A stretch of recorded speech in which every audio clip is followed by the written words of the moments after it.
Hi, my name is Deepak Mishra, and I would like to say you namaste. My question is I'm an Hindu, and I have married a Muslim girl in India, and inshallah, she will be here in Saudi Arabia in coming next month. You know what? When I told her that I'll be going to visit Dr. Zakir Naik's speech, so she told, please don't go to him. He says bad about Shias, and she's a Shia actually. So she told no, don't go to him, and her mother-in-law also told no, please you don't go. If you go to him, he will tell you bad about Shia, and you will leave me. So that is the first doubt which I'm having in my mind. And the second thing is, I have a generic question in the sense that if we say that everything is God and everything belongs to God in Hindu and Muslim religion, so why God wants everybody of us to worship Him? Why is He created us in any forms of religion? When you talk about the creation, why is He created us? Why He wants us to worship? Why He wants us to take so much of pains to worship Him? And why He doesn't ask animal or anybody else to worship Him? Why only human beings? Thanks. Brother asked two questions. Before he asked the question, he told me namaste. Brother, do you know the meaning of namaste? No. People say hi. And what is the meaning of hi? Even I say assalamu alaikum wa rahmatullahi wa barakatuh. The meaning is may peace, blessings and mercy of Allah be on you. You told me namaste. I have to reply. Correct? And if I don't reply, you'll tell me what kind of a person is he. Correct? I'm asking you what is the meaning of namaste. Now see, for me, namaste is like I am saying hi to you, I am saying assalamu alaikum to you. But yeah, for you, please forgive me. If I abuse you and I tell my abuse means you're a good person, will you believe in that? If I know the word. If I tell ullu, you know ullu. Ullu in Urdu, Hindi means owl. In English, owl means a wise person. But ullu in Hindi means what? Ullu means? Bewakoof. Yeah, bewakoof. So the English people will think I'm praising you, calling you a wise person. But you know I'm calling you a fool. Now I know the meaning of namaste. That's the reason I didn't reply yet. You don't know the meaning. You have told me namaste. I know the meaning, therefore I didn't reply. The meaning of namaste is, it comes from the Sanskrit word idam namame, meaning I bow down to you. Do you want to bow down to me? Absolutely. You can bow down to the person who is having so much of knowledge. That's right. According to you, you can bow down to a person of knowledge, but according to the Quran and according to Islam and most of the religions, you bow down to no one but Almighty God. You know, there are many Hindus, after I give a talk, they come and touch my feet. You know what they say? हमने पहले बार भगवान का अवतार खुद देखा आंख से. It's the first time in my life I have met God Himself personally. Hindu telling me. So I tell, see brother, I know you respect me, you love me, appreciate that. But bowing to anyone besides God is shirk.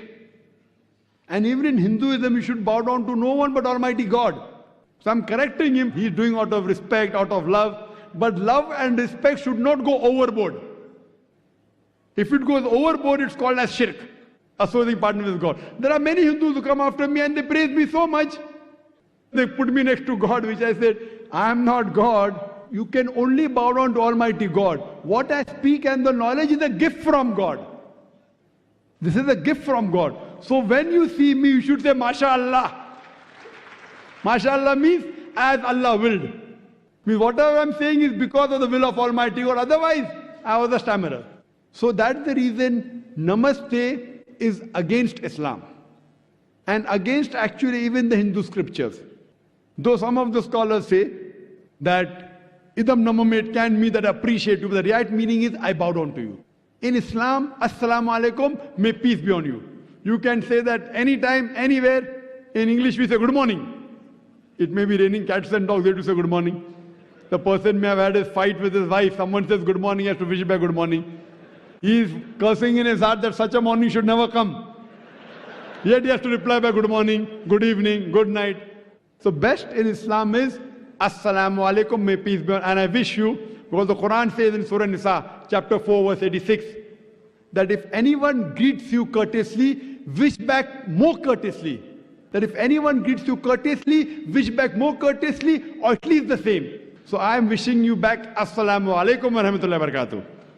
May Allah's peace and mercy be on you, brother. Now coming back to your question. The first question you asked, that your fiancée or your wife? My wife. Wife, oh, you already married her. Fine, your wife told you not to come for my lecture because I'm against Shias, and yet you disobeyed her. You know, you love me so much. I appreciate that. But you know why?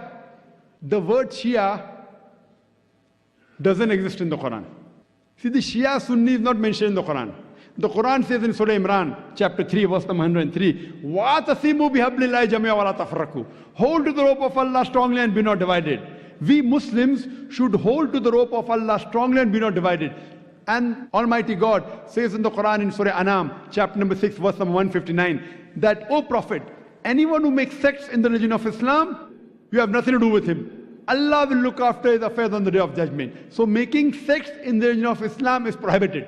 So anyone who divides the religion of Islam into sects, he is going away from Quran and Sunnah. So tell your wife that Dr. Zakir Naik said, there is nothing like Shia Sunni. Quran says, Atiullah wa Atiur Rasul. Obey Allah and obey the Messenger. What we have to do is we have to follow the Quran and the sayings, the authentic sayings of Prophet Muhammad, peace be upon him. And the only label you can give is Muslim. So I don't call myself Shia Sunni, I call myself Muslim. So you say today to your wife, I met Dr. Zakir Naik who calls themselves a Muslim. And I am neither against Sunnis or neither against Shias. I tell all the Muslims, whatever name they call themselves, come back to Allah and His Rasul. Now, when I give answer, some of the Muslims who may be practicing things against the Quran and Sunnah may feel offended. So you ask your wife, are you following something against the Quran and Sunnah? If you are not, then why are you afraid of Dr. Zakir Naik? If you are, yes, you have to change and come back to Quran and Sunnah. Don't follow what Zakir says. Zakir is zero in Islam. Atiullah, Atiur Rasul. Obey Allah and obey the Messenger. So tell your wife, if she is following anything against the Quran and Sahih Hadith, then she has to rectify herself. She should call herself a Muslim because the word Shia is nowhere mentioned in the Quran. But I do appreciate that you love your wife, but you love me also, mashallah. Therefore I have come for my talk. Now coming to your second question, that why has God created us and why does God want us to worship Him? Why doesn't He ask the animals to worship Him? Now regarding a question, why does God want us to worship? I've already given the answer earlier. I think you came late, I don't know. That we worship God, we praise Him. People ask me, why do you say Allahu Akbar? Why have to pray to God? I said, see, in Islam, whether we pray to God or not, it makes no difference to Allah subhanahu wa ta'ala. When I say Allahu Akbar, Allah is the greatest, He's already the greatest. By me saying Allahu Akbar, He won't become greater. Why do we say? You know why do we say? Because when I praise anyone, whenever I call anyone great, it's a human tendency, I try and follow His commandments. So the reason we praise Allah is not so that He becomes greater. When we praise Allah, the moment we praise Him, whatever commandments He gives in the Quran, we follow it. So first we have to identify who is our Almighty God.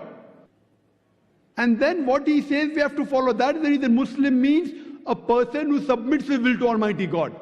Quran mentions in Surah Dariyat, chapter 51, verse 56, that we have created the jinn and the men not but to worship me. Almighty God has created us to worship Him. And the reason He wants us to worship Him because He has given us the criteria. This is the instruction manual for the human being. The good and bad for the human being. Now when we worship Him, when we praise Him, but naturally we have to follow His commandments. And when we follow the commandments of Almighty God, it is beneficial for us. Like for example, when you go to a doctor and the doctor gives you prescription, do you follow his prescription or not? Yes. Yes. Why? Because you're sick. He's a doctor. Similarly, Almighty God has prescribed us in the Quran and the Sahih Hadith what is good and bad for the human beings. When we praise Him, when we worship Him, but naturally we follow his commandments. If you don't believe the person is a doctor, and if he gives you a prescription, will you follow it? No. So when you appreciate the doctor, you will follow his prescription. That's the reason we praise Almighty God and we worship him, so that we can be good practicing human beings. You ask the question, why don't the animals worship him? Our beloved Prophet Muhammad, he said that in Islam, all the other creations, except for the human beings and the jinn, they have a free will. All the other creation, they don't have a free will. The angels don't have a free will. The animals don't have a free will. All of them, they worship Almighty God. The animals, the trees, the mountains, all of them, they worship Almighty God. They are called as Muslims in Arabic. The jinn and the human beings, Almighty God has given us a free will. We can either follow him or disobey him. Now, Almighty God created us because it's mentioned in the Quran that the best creation of Almighty God is a human being. Besides our form and our body and the intelligence, he has given us a free will. We can either obey him or disobey him. Now, after he's given us a free will, he wants to analyze whether do we obey him or not. All the other creatures like animals, trees, they have no free will. So it's nothing great that they worship Almighty God. It's good, alhamdulillah. But after a free will has been given to the human beings, as the Quran says in Surah Mulk, chapter number 16, verse number 2, Alladhi khalaqal mauta wal hayata. It's Allah who has given you death and life to test which of you is good in deeds. So this life is a test for us for the hereafter. So after the free will has been given to us, you can either worship him or not worship him. If you worship him, then you're following the commandment of God. You can have alcohol, you cannot have alcohol. If you don't have alcohol, then you're following his commandment. So in this way, Almighty God has given you the do's and don'ts, very few. The remaining thing, everything is optional on you. So these few do's and don'ts, if you take care of it, you are following the commandments, you're worshipping him, and you will pass this test. This life is a test for the hereafter. Hope that answers the question, brother. Thank you.